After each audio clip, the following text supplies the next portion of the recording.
Me da mucho gusto recibir a nuestro experto en materia económica y financiera, Raúl Feliz. Raúl, muy buenas noches. Buenas noches, Leo. Bueno, te invité para un poco hacer ya los saldos del 2019 en materia económica, tanto a nivel mundial como en México. Y déjame empezar con el tema mundial. ¿Cómo se ve, cómo estuvo el crecimiento, la economía en el mundo en 2019? Bueno, 2019 va a terminar con un crecimiento del Producto Interno Bruto Mundial de cerca de 3 puntos porcentuales. ¿No está mal? No, ahora es el más bajo en 10 años. Sí. Y fue un año de gran incertidumbre porque a principios de año prevaleció la idea de que con esta guerra comercial entre China y Estados Unidos podía materializarse una recesión. Sí. La buena noticia es que estamos terminando con una tregua en la guerra comercial entre China y Estados Unidos. ¿No es un acuerdo? ¿Es una tregua? Bueno, yo diría que es una tregua. Le han llamado la fase 1. Ok. Quiere decir que vendrán una fase 2, una fase 3.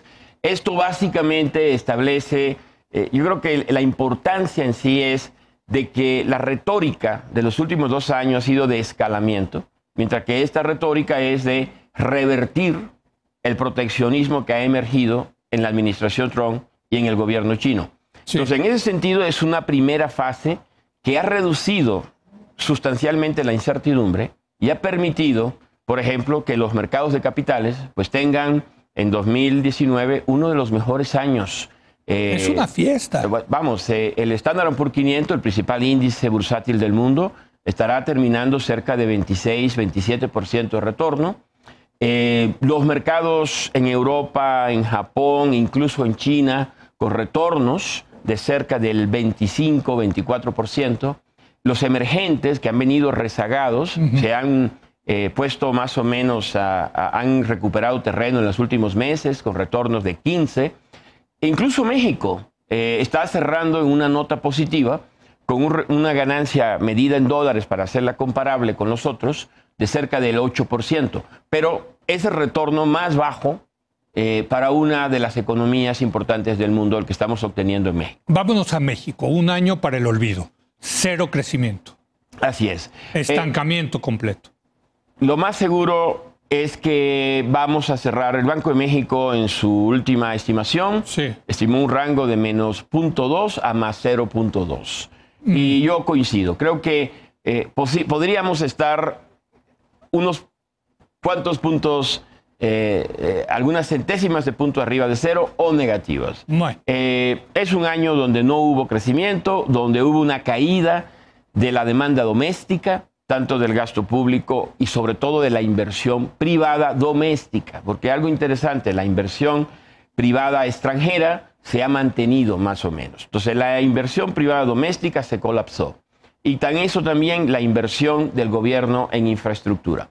Y desafortunadamente en el último trimestre hemos visto una afectación importante de la industria automotriz, que es nuestra principal industria, nuestro principal sector exportador de la economía. Esto en reacción a una huelga que hubo en Estados Unidos en las plantas de General Motors, pero también en reacción a que la industria automotriz, después de 10 años de crecimiento continuo, está en una situación de relativo ajuste. Es decir, es muy probable que eso nos frene en la recuperación de la economía mexicana durante el año 2020. Ese maldito 2% que hablábamos tú y yo, ya vamos a cumplir 10 años aquí en el programa. Correcto. Tú has estado con nosotros, hemos tenido la fortuna de que estés todos estos años con nosotros. Y durante el llamado periodo neoliberal decíamos, siempre va a venir Raúl Feliz y van a hablar del maldito 2% que crecemos. Pues hoy se ve muy bendito ese 2%. Pues fíjate que usando los pronósticos Banco de México y los míos, el crecimiento 2019, primer año de la administración, 0. El crecimiento de 2020, segundo año de la administración, cerca de 1%. 1%. Correcto. Y el crecimiento para el 2021, el Banco de México tiene una estimación del 1.8%. Es decir, serían los primeros 3 años de la administración crecimientos por debajo del bendito 2%. Del bendito 2%. Ahora vamos a llamar el bendito 2%. Ahora, sí hay cosas importantes que festejar de la economía mexicana. Yo te diría, número 1, inflación baja, ¿no? Correcto. O sea, también digo... Es una característica de todo el mundo ya. No es algo que... pues no de todo el mundo. Bueno, excepto casos. A ver, en Argentina, por eso. Excepto esos casos como Argentina, Venezuela... Turquía. Bueno, no, incluso en Turquía la inflación tuvo un repunte, pero regresará pronto a un solo dígito. Por eso, pero decir, a ver, es que aquí hay que tener mucho cuidado, Raúl, que ya si es el mundo de un solo dígito, pues no necesariamente. Sí, lo es. El promedio, en los países desarrollados el problema ha sido crear inflación. El promedio de la inflación en los países desarrollados, 1.5%. Sí, correcto. Por debajo del 2%. Y en las economías emergentes, de acuerdo a los cálculos del FMI, el promedio es 4.3%. Entonces, la época de las inflaciones altas, de los 80s, de los 90s, ha quedado atrás, excepto por casos patológicos como los que acabas de mencionar. Bueno, pero nosotros éramos de esos casos patológicos en los 80 o 90. Así es. ¿No? Hace ya muchos años. Bueno, yo sí, para mí que viví esas épocas y tú también, aplaudo una inflación baja. Estamos de acuerdo. Yo creo que hemos logrado desde hace ya un tiempo una inflación baja, pero yo iría un poco más adelante, diría que tenemos una muy buena marco macroeconómico. Claro. En el sentido... Que has respetado este gobierno. Sí, o sea, yo creo que ese marco macroeconómico es consistente con un Banco Central autónomo. Correcto. Enfocado en una meta de inflación. Pero entró un gobierno de izquierda, que se tenía mucho miedo sobre ese gobierno de izquierda, y ha sido muy ortodoxo en su manejo de política fiscal. Correcto. Y muy respetuoso de la autonomía del manejo de la política monetaria por parte del Banco de México. Y algo... Pilares fundamentales para la estabilidad macroeconómica. Para la estabilidad macro y financiera, es correcto. Y algo que tú has mencionado en otros programas, es que también al suscribir el nuevo TEMEC, pues también está adscribiéndose a un conjunto de reglas. Correcto. Porque el TEMEC no solamente es un tratado, yo no sé si de libre o comercio administrado. Sí. Es esencialmente reglas del juego para la inversión. Correcto. Entonces yo creo que eso es muy importante para un gobierno que ha sido un poco errático en la definición de sus prioridades en tema de inversión. Correcto. La suscripción del TEMEC es suscribirse a un mecanismo de resolución de disputa, a un respeto a la propiedad privada, a un respeto a las tomas de decisiones en base a señales de mercado. Bueno, simple y sencillamente, y yo se lo digo mucho a la gente, México no podría ser como Venezuela porque tenemos el TEMEC, tenemos el NAFTA y ahora el TEMEC. Bueno, yo creo que... hemos cedido esa soberanía que nos ata, ¿no?, en muchas materias económicas para hacer una economía de mercado, vamos a llamarla, ¿no? Estoy totalmente de acuerdo, creo que es correcto, pero creo que no es la única razón por la que no somos como Venezuela. No, desde luego, no. Yo creo que 100% de acuerdo. No somos como Venezuela porque México es un país de 130 millones de habitantes que necesita crear más de 50 millones de empleo, que no depende de recursos naturales 100%. y que depende es un productor de manufacturas, no de recursos naturales. Y hay otras condiciones políticas que están en México, que están en Venezuela y no están en México, son muy diferentes. Pero bueno, regresemos al tema económico. Hoy el dólar está por abajo de los 19 pesos. Hubo personas supuestamente inteligentes que compraban dólares a 22, 23. Sí. Tú y yo trabajamos como consultores en el sector privado. Al inicio de esta administración se hablaba de proyecciones catastróficas de 25 pesos por dólar. La realidad es por la incertidumbre que había de qué iba a hacer el gobierno. Bueno, nosotros éramos mucho más prudentes. Exacto. Pero yo creo que algo también que tenemos en México que nos distingue de otras economías emergentes y de otros gobiernos de izquierda es un régimen de flotación. Totalmente. Y yo creo que es el complemento de la política monetaria basada en objetivos de inflación. Un régimen de flotación que ha funcionado muy bien para aislar a la economía real de estas preocupaciones. Por ejemplo, hace 20, 30 años, ante la incertidumbre, nuestro Banco Central hubiese salido al mercado a vender, a subastar las reservas. Hemos visto que eso no ha ocurrido. Lo que sí ha dado bandazos es la cotización del tipo de cambio, porque los que quieren comprar seguros tienen que pagar el precio del seguro. Usted tiene miedo, compre el dólar, compre una opción. Y le va compre el dólar caro. Y le va a costar. Claro. Los que compraron, como cuestan los seguros. Exacto. Los que compraron dólar en los últimos 2 años han dejado de ganar la tasa de interés mexicana, una de las más altas del mundo. Y además tienen una pérdida cambiaria, porque compraron arriba de 20 pesos y ahorita, como bien dices, está debajo de los 19 pesos. Ahora, ¿es sostenible esto, el peso? Porque tampoco me gusta mucho un peso revaluándose, porque pierdes competitividad en tu mercado de exportaciones. Pienso, a ver, o sea, primero, si el régimen está flotando, y yo soy un gran partidario de la flotación. Yo también. Entonces, el resultado que genera el mercado no lo puedo cuestionar. No creo que sea producto de algo artificial, es una realidad.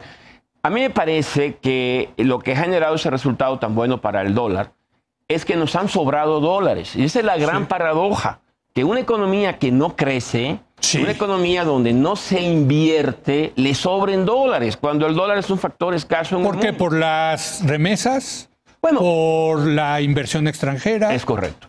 ¿Por el petróleo? Ya no. Porque no. Básicamente es esa combinación. Las remesas y la caída de las importaciones. Sí, claro. O sea, al caer las importaciones, la demanda de dólares para hacer comprar equipo de capital, materia prima, se ha caído. Entonces, tenemos una economía deprimida con una baja demanda para fines operativos de dólar y tenemos un nivel récord de remesas. Vamos a cerrar por ahí por los 36, 37 mil millones de dólares. ¿Se puede ir más abajo el dólar? Podría, pero yo creo que si se va más abajo es por malas razones, porque seguimos sin invertir. Yo creo que lo que tenemos que hacer es aprovechar que el dólar está relativamente barato, que está disponible. Primero, para bajar las tasas de interés en México, que son demasiado altas, artificialmente altas, pienso yo. Creo que eso sí, el Banco de México tiene espacio para bajar. ¿Estamos en 7.25? Estamos en 7.50.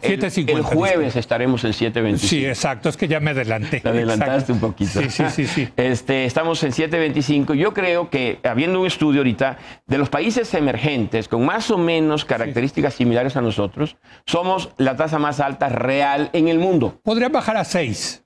Podrían bajar a 6, e incluso podrían bajar a 5.5%. ¿Y no habría una salida masiva de capitales? Francamente, no lo creo. ¿A dónde? Cuando las tasas reales, por ejemplo, Brasil, un competidor nuestro, un país que tiene finanzas públicas mucho peor que las nuestras, con deuda de más de 75% del PIB, sin superávit primario. ¿Sabes cuál es la tasa real en Brasil? 1.2%. Y la nuestra, 4.5%. Sí, es una locura.